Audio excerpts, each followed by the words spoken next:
They squirted ketchup on the shy food truck attendant for amusement, their raucous laughter drowning out her quiet gasp as the red sauce splattered across her pristine white apron. The three executives from Grupo Horizonte didn't spare her a second glance as they walked away. Sofia Almeida stood frozen, the humiliation burning like acid, while customers averted their eyes, pretending not to notice the spectacle unfolding before them. The ketchup dripped slowly down her uniform, each droplet marking the seconds that stretched into an eternity of shame. What the suited men couldn't know was that her husband of just 6 months, Diogo Carvalho, wasn't simply the quiet accountant they might imagine. Behind his unassuming demeanor and wire-rimmed glasses lay the carefully concealed heir to the Imperio Carvalho. Diogo had spent 3 years building legitimate businesses alongside his family's more traditional enterprises, crafting a new image while never forgetting the principles that had sustained his family for generations: loyalty, respect, and consequences. These weren't just words. When Sofia called him that evening, her voice still trembling as she recounted the incident, Diogo simply listened, his silence more terrifying than any outburst of rage. The calm in his voice when he finally spoke sent chills down her spine. The executives, Francisco Rocha, Vasco Martins, and Miguel Costa, were celebrating their successful acquisition of Tejo Empreendimentos, unaware that the transaction had already caught Diogo's attention weeks earlier. Their celebration would be short-lived. The red ketchup staining Sofia's apron would soon become symbolic, a marker of how quickly fortunes could change when the wrong people were disrespected. Diogo made a single phone call that night, his words few but precise. Within hours, a sophisticated network of information gatherers began compiling comprehensive dossiers on each man, their businesses, habits, weaknesses, and most importantly, the precarious financial positions they had carefully hidden from public view. Sofia watched her husband work with quiet efficiency over breakfast the next morning, his laptop open to spreadsheets that detailed not quarterly projections, but the methodical dismantling of 3 men's careers. She had never fully understood this side of him. 7 days, Diogo said, closing his laptop as he kissed her goodbye. In 7 days, they'll understand what it means to disrespect someone without knowing who they are. His smile was gentle, contradicting the ice in his eyes. By noon, the first tremors of what would become an earthquake had begun, subtle but unmistakable to those who knew where to look. A planned financing arrangement for Grupo Horizonte's newest project mysteriously fell through, the bank citing unforeseen regulatory concerns. Francisco Rocha dismissed the setback as a minor inconvenience during the executive lunch meeting, assuring his colleagues that alternate funding was merely a phone call away. The confidence in his voice masked the first tendrils of worry. What none of them realized was that Diogo had spent years cultivating relationships with Lisbon's financial institutions, his legitimate business acumen earning him respect while his family connections opened doors that remained firmly closed to others. These resources were now being mobilized. By evening, all 3 men received identical text messages from unknown numbers, simply a photo of Sofia standing at her food truck, ketchup staining her uniform, their own laughing faces clearly visible in the background. No threat, no words, just evidence. Vasco Martins deleted the message immediately, dismissing it as a poor attempt at intimidation from some bleeding heart witness to their harmless prank. He couldn't know that Diogo preferred subtlety to threats, allowing fear to build naturally. Diogo Carvalho had learned patience from his father, Artur, who had transformed their family from street-level operators to sophisticated businessmen over the course of 3 decades. Power isn't about who shouts loudest, his father had taught him. On the second day, the Grupo Horizonte executives discovered that their personal credit cards had been mysteriously flagged for suspicious activity, freezing their accounts during routine transactions, small inconveniences strategically placed to create the first cracks in their confidence. Vasco Martins found himself unable to pay for dinner with an important client. His stammered explanations about technical errors fell flat, as the chef de sala discreetly suggested he might want to try another restaurant in the future. The subtle shift in respect was palpable. Miguel Costa discovered his reservation at the prestigious Circulo Essa de Queiroz had been canceled. The membership director apologized, explaining that there seemed to be questions about his financial standing that needed resolution. The club had been his sanctuary for networking. Francisco Rocha faced the most public embarrassment when his vehicle was repossessed from the valet, parking at his daughter's private school charity dinner.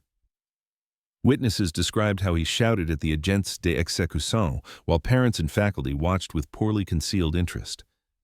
Diogo monitored these developments from his escritorio na Baixa, the legitimate face of his operations, housed in a gleaming skyscraper that represented years of careful investment and planning.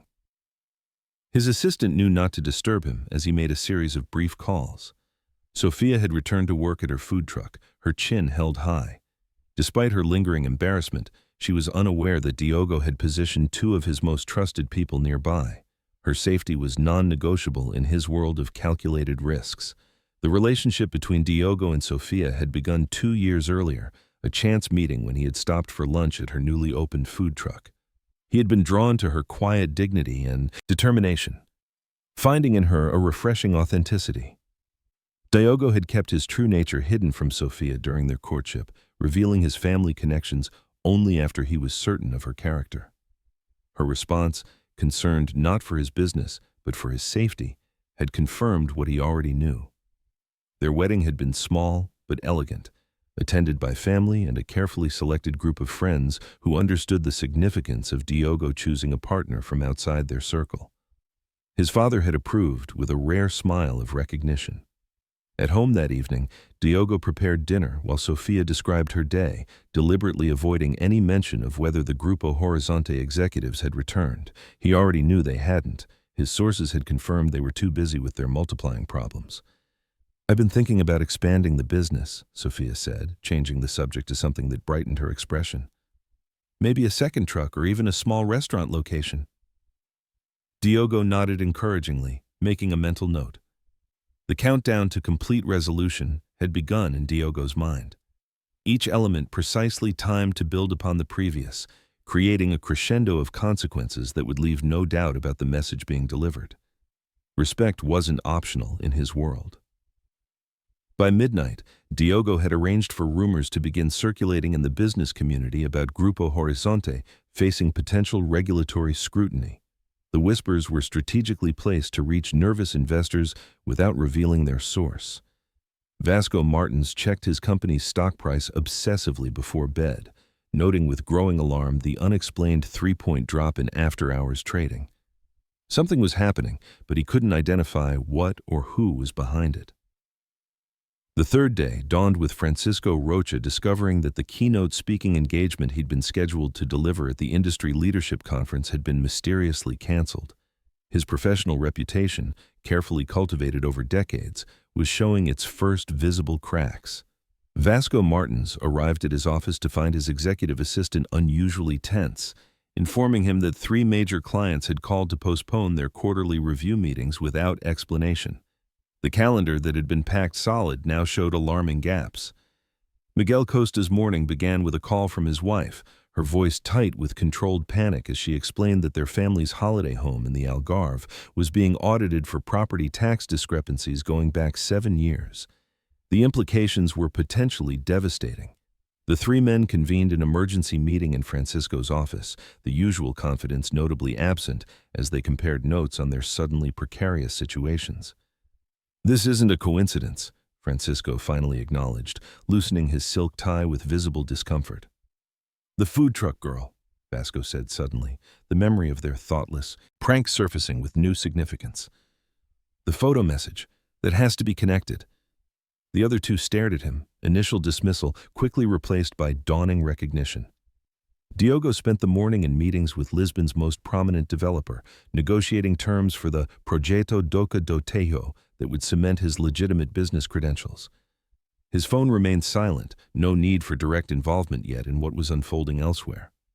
Sofia served lunch from her truck, Bifanas de Sofia, to a line of customers that seemed unusually long, unaware that Diogo had arranged for several influential food critics to discover her truck and post enthusiastic reviews overnight. Her success would grow alongside the executive's decline. By afternoon, the Grupo Horizonte executives had assigned their security team to locate information about the food truck and its owner. The investigation revealed only that Bifanas de Sofia was a registered business with clean permits. The owner's husband remained invisible in their search. Francisco attempted to call in favors from his banking connections to address his suddenly frozen business line of credit, only to discover an uncomfortable hesitation from people who had previously been eager to accommodate his requests. The barrier was impenetrable. Vasco's attempt to arrange an emergency meeting with their largest investor was rebuffed by a secretary who would have jumped at his command just days earlier. Her explanation that her boss was unavailable for the foreseeable future lacked the expected deference.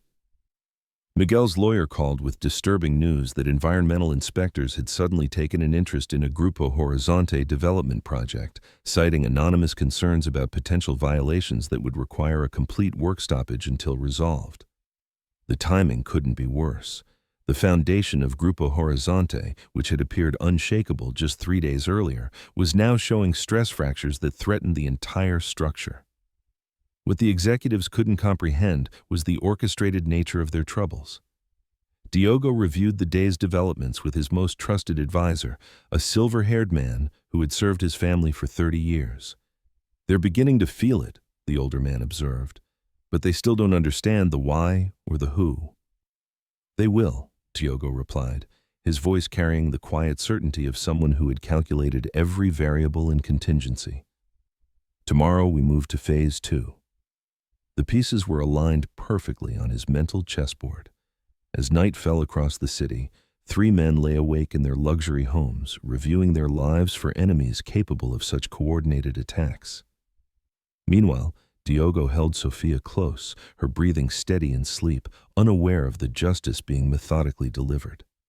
Day 4 arrived with an unseasonable downpour that mirrored the darkening mood at Grupo Horizonte headquarters, where the board had convened an emergency session to address the cascade of misfortunes. Questions were being raised about leadership competence that no one would have dared voice a week earlier. Francisco's normally commanding presence had diminished noticeably, his designer suit hanging slightly looser on a frame that hadn't slept properly in 3 nights. The boardroom that had once felt like his personal kingdom now seemed filled with potential adversaries. Vasco's presentation of their financial position was interrupted by his assistant, who whispered urgently in his ear that their primary lender had just called an immediate review of their outstanding loans. The blood drained from his face as he excused himself. Miguel attempted to salvage the meeting by focusing on future projections, but the words sounded hollow, even to his own ears, as the projected figures on the screen seemed increasingly disconnected from their rapidly deteriorating reality. Trust was evaporating by the hour. In his escritorio na Baixa, Diogo reviewed the financial statements that his contacts in the banking industry had quietly provided, noting with satisfaction the accelerating liquidity crisis that the Grupo Horizonte executives were desperately trying to conceal from their investors. Everything was proceeding exactly as planned. Sofia's food truck was experiencing unprecedented success, with lines forming before opening and ingredients selling out by early afternoon. The sudden popularity puzzled her until a customer mentioned the glowing feature in the city's most influential food blog. Diogo had ensured the article emphasized Sofia's inspiring story, a young entrepreneur pursuing her passion despite facing disrespect and obstacles from entitled elites. Without naming Grupo Horizonte, the narrative resonated with readers who shared it across social media platforms. At the exclusive Círculo Essa de Queiroz, where the city's power brokers gathered to shape deals away from public scrutiny, conversations paused when Francisco Rocha entered for his usual lunch meeting. The subtle shift from deferential nods to curious glances registered immediately on his experienced social radar. His lunch companion, a senior partner at Lisbon's most prestigious law firm, was uncharacteristically direct. "There are whispers about Grupo Horizonte, Francisco, regulatory concerns, financial irregularities, ethical lapses." The words hung between them like a guillotine blade. In the Grupo Horizonte conference room, Vasco and Miguel sat silently across from each other after the disastrous board meeting. Both men finally gave voice to what they had been avoiding. "This isn't random," Vasco said, tapping his finger on the table with each word. "Someone is targeting us, specifically, systematically." "I agree," Miguel said, his legal mind analyzing patterns that were becoming impossible to ignore. "The question is, who has both the motivation and the resources for something this comprehensive? Their search for answers led them back to the food truck incident, with Vasco dispatching a private security team to conduct proper background checks on Sofia and any connection she might have. No matter how unlikely, we need to explore every possibility. Diogo received word of their investigation almost immediately through one of the security personnel on his payroll, a strategic asset he had placed within the firm that Grupo Horizonte routinely contracted. Information flowed in one direction only, toward Diogo, never away from him. The time had come to allow them a glimpse of the larger picture, not everything, just enough to intensify their fear. Diogo made a call to his banker, authorizing the next phase with 5 simple words: proceed with the margin calls. By evening, all 3 executives received simultaneous notifications that the personal loans secured by their Grupo Horizonte stock holdings were being called due to market volatility and diminishing collateral value. The financial noose was tightening with mathematical precision. Dawn of the 5th day brought the news that Grupo Horizonte stock had dropped 18% in pre-market trading, triggering circuit breakers and drawing unwanted attention from financial media, speculating about the cause of the sudden collapse. The foundation was now visibly crumbling. Francisco arrived at his office to find an unmarked envelope on his desk containing photographs of himself with a woman who was decidedly not his wife, taken at a hotel he had visited during a business trip 6 months earlier. The accompanying note read simply, "Tomorrow, Restaurante Veranda Real, 8:00 p.m." Vasco and Miguel received similar envelopes, each containing evidence of indiscretions they had believed buried. Vasco's creative accounting on his tax returns, Miguel's questionable pressure on a Vereador do Urbanismo for a previous development. Each envelope contained the same dinner instruction. The 3 men gathered in Francisco's office, doors locked and phones placed in a drawer to prevent any possibility of surveillance. "This is coordinated blackmail," Francisco concluded, his voice hoarse with stress and lack of sleep. Miguel, ever the analytical mind, shook his head slowly. "This isn't about money. Whoever's doing this hasn't made any demands, except for this meeting." He tapped the dinner invitation with a manicured finger. "This is about something else." Diogo spent the morning finalizing arrangements for the evening's revelation, selecting the private dining room at Restaurant Veranda Real with meticulous attention to detail. The setting needed to convey power without ostentation, authority without vulgarity. The stage was being set for the final act. Sofia noticed her husband's unusual focus as he prepared to leave for work, his normally warm demeanor replaced by a cold efficiency she had glimpsed only in fragments before. "Is everything all right?" she asked, genuine concern in her voice. Diogo softened momentarily, touching her cheek with rare tenderness. "After tonight, everything will be better," he promised, knowing the time had come to reveal certain truths about his world that he had protected her from. "I'd like you to join me for dinner later." The trading day ended with Grupo Horizonte's stock down 27%, triggering margin calls for numerous investors and creating a cascade of selling that the financial press was now openly speculating might signal deeper problems within the company. The vultures were circling. Francisco, Vasco, and Miguel spent the afternoon in crisis meetings with their legal team, PR consultants, and remaining financial allies, desperately trying to construct a narrative that would explain the company's sudden troubles without revealing their complete ignorance of the cause. Nothing sounded convincing.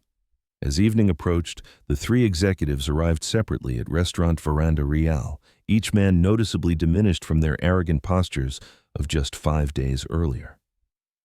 The chefe de sala led them silently to a private dining room where Diogo Carvalho sat waiting, his posture relaxed but commanding. For a moment, none of the Grupo Horizonte executives recognized him. They had never paid attention to the unassuming man who occasionally attended the same business functions or sat quietly in meetings as part of another firm's advisory team. Invisibility had been Diogo's greatest asset. "Gentlemen," Diogo greeted them with a slight nod, gesturing to the empty chairs. "Thank you for accepting my invitation." His voice was soft but carried an unmistakable authority that made all 3 men comply without question. Recognition dawned in Vasco's eyes first. "You're connected to the food truck woman," he stated flatly, mental connections forming rapidly as he pieced together the elaborate puzzle that had been systematically destroying their lives. Diogo's smile never reached his eyes as he confirmed, Sofia is my wife. The simple statement hung in the air like a judge's verdict, heavy with implications that were only now becoming clear to the three men who had thoughtlessly humiliated her. The private dining room fell into silence as Diogo allowed the revelation to settle, the three executives exchanging glances that communicated their shared realization of how severely they had miscalculated. Francisco was the first to recover, his businessman's instinct surfacing. "What do you want?" he asked directly, hands spread on the table in a gesture that attempted to reclaim some control. "Name your price, and we can end this unpleasantness." His voice carried the confidence of someone accustomed to solving problems with money. Diogo allowed himself a small, controlled laugh that contained no humor. "If I wanted money, Mr. Rocha, I would simply have continued what I've started and purchased your company's assets a prezzo da chuva next week." He gestured to a waiter who appeared instantly with espumante da barada. As the waiter poured, the door opened again, and Sofia entered, her simple elegance a stark contrast to the rumpled appearance of the three executives who had humiliated her. She took the seat beside Diogo, her expression revealing nothing as she faced her tormentors. "5 days ago, you believed you could disrespect my wife without consequences because you assumed she was insignificant, that she had no power or connections worth considering." Diogo's voice remained conversational, but the steel beneath was unmistakable. Vasco shifted uncomfortably in his seat, glancing at Sofia with new understanding. "The ketchup incident. We didn't realize who she was connected to." His attempted apology sounded hollow even to his own ears, revealing the fundamental flaw in their thinking. "That's precisely the point," Diogo replied, leaning forward slightly. "You believed it was acceptable to humiliate someone you perceived as powerless, which revealed everything about your character." He sipped his espumante with deliberate calmness. Miguel, the lawyer's analytical mind working despite his fear, ventured the question the others were thinking. "How have you managed all this? The coordinated financial pressure, the information leaks, the regulatory issues. It would require extraordinary resources." Diogo smiled without warmth. "My family has spent generations building relationships throughout this city's institutions: banking, real estate, government, media." He paused deliberately. "What you call contactos and influencia, I call uma estrutura de poder paralela." Francisco blanched visibly as understanding dawned, his voice dropping to a whisper. "Carvalho, you're Arthur Carvalho's son." The name carried weight in certain circles, a family rumored to control significant portions of the city's underground economy for 3 generations.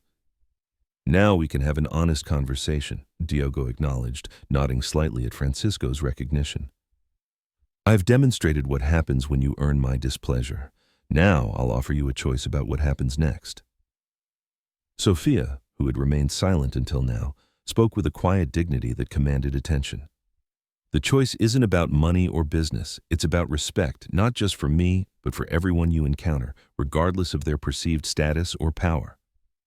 Diogo outlined the terms with precision. Grupo Horizonte would establish a foundation dedicated to supporting small businesses owned by working-class entrepreneurs, funded with $20 million from the executive's personal accounts.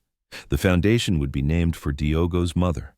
Additionally, the 3 men would personally volunteer monthly at a centro comunitario in the city's poorest district, working alongside the people they had previously viewed as beneath their notice. The arrangement would continue for 5 years, with Diogo's associates monitoring compliance. In exchange, Diogo concluded, "I stop what I've started. Your company recovers. Gradually, not immediately, as that would raise questions. Your personal indiscretions remain private. Your lives return to normal, albeit with a new perspective on how you conduct yourselves." The alternative remained unstated but hung in the air between them. Continued systematic destruction of everything they had built, exposure of their secrets, and eventual financial ruin. The choice was clear, though none of them had anticipated being brought so low by a simple act of cruelty. The morning after the meeting at Restaurante Veranda Real, the executives gathered in Francisco's office, faces drawn with the sobering reality of their situation. They had spent the night weighing Diogo's offer against their dwindling alternatives, pride warring with self-preservation. "We have no choice," Miguel concluded, breaking the tense silence. We sign the agreement, establish the foundation, and do the community service. His legal mind had already calculated the optimal path forward from their severely weakened position. Francisco's resistance crumbled last, his empire's vulnerability now undeniable as their stock continued its downward spiral despite their best efforts to project confidence. "To think this all started with a stupid prank with ketchup," he muttered, shaking his head at their catastrophic miscalculation. The financial press had begun publishing investigative pieces about Grupo Horizonte, questioning the company's governance and highlighting past ethical controversies that had previously been buried through influential connections. The narrative was shifting from business setback to corporate scandal. Vasco discovered that morning that his membership at the Club de Golf had been quietly revoked, the board citing a suddenly enforced morality clause in their bylaws. The social exclusion stung more deeply than he had expected, his identity intertwined with the elite circles he had fought to enter. Francisco's wife had moved temporarily to their daughter's apartment, her terse message explaining she needed space to consider our future after receiving anonymous photos of his infidelity. The personal cost of his actions was mounting alongside the professional consequences. Miguel faced his own domestic crisis as his partner questioned their financial security, the carefully constructed facade of unshakable success having crumbled overnight. For the first time, he found himself unable to provide reassuring answers about their future. Diogo monitored these developments with clinical detachment, neither celebrating nor intervening as the natural consequences of his actions continued to unfold. The pressure would ensure compliance with his terms, removing any temptation the executives might have to renege once the immediate threat subsided. Sophia's food truck continued its surprising success, with local news featuring her in a segment about successful small businesses that were changing Lisbon's culinary landscape. The reporter praised her authentic approach and humble dedication to quality, values diametrically opposed to what the Grupo Horizonte executives represented. At the signing ceremony for the new foundation, photographers captured the three executives alongside Diogo and Sofia, the contrast between their strained expressions and the Carvalho's quiet confidence telling a story beyond the official press release about corporate social responsibility. The community where Sofia had grown up would benefit most from the foundation. With microloans and business development resources flowing to neighborhoods that investment had traditionally overlooked, Diogo had designed the foundation's structure to ensure the money couldn't be diverted or mismanaged. Francisco's first day of mandatory community service became unexpectedly public when a social media influencer recognized him serving sopa at the Centro Comunitario. The video of the formerly imperious executive awkwardly dishing out soup went viral within hours. Initial comments mocked his obvious discomfort, but the narrative shifted when the community center director praised the new corporate volunteer program, unaware of the coercion behind it. What had begun as humiliation was transforming unexpectedly into positive publicity. The executives discovered, to their surprise, that Diogo had structured the foundation in ways that actually benefited Grupo Horizonte's public image, the charitable initiative generating goodwill that began to counteract the company's recent negative press. The design revealed a strategic sophistication they had severely underestimated. An unexpected development emerged when several of Grupo Horizonte's competitors began inquiring about participating in the foundation's initiatives, mistaking the forced penance for innovative corporate social responsibility. The executives found themselves in the ironic position of being viewed as industry leaders in community engagement. Miguel's teenage daughter, previously embarrassed by the public scandal, brought home a school assignment she had written about the foundation's impact. Her perspective shifted from shame to cautious pride. The essay's conclusion about learning from mistakes pierced his carefully constructed emotional defenses. As the seventh day concluded, Grupo Horizonte's stock showed its first modest recovery, the bleeding stemmed by Diogo's invisible hand, just as he had promised. The executives had learned that in Diogo's world, both punishment and mercy were administered with the same mathematical precision. A month into their new arrangement, the three executives found themselves sitting at a planning meeting for the foundation they had been forced to create, reviewing applications from neighborhood businesses seeking support. The paperwork before them told stories of struggle and ambition that would have been invisible to them 6 weeks earlier. Vasco picked up a proposal from a father-son landscaping business needing equipment to expand their services. This one actually looks promising, he noted with genuine interest, surprising himself with the realization that he was evaluating the business on its merits rather than dismissing it. Miguel had become the unexpected liaison with the city's zoning department, using his legal expertise to help small business owners navigate regulations that he now recognized had been designed to favor established corporations like Grupo Horizonte. The irony was not lost on him. Francisco had struggled the most with their enforced humility, but even he had begun to change through weekly interactions with people who couldn't advance his career or enhance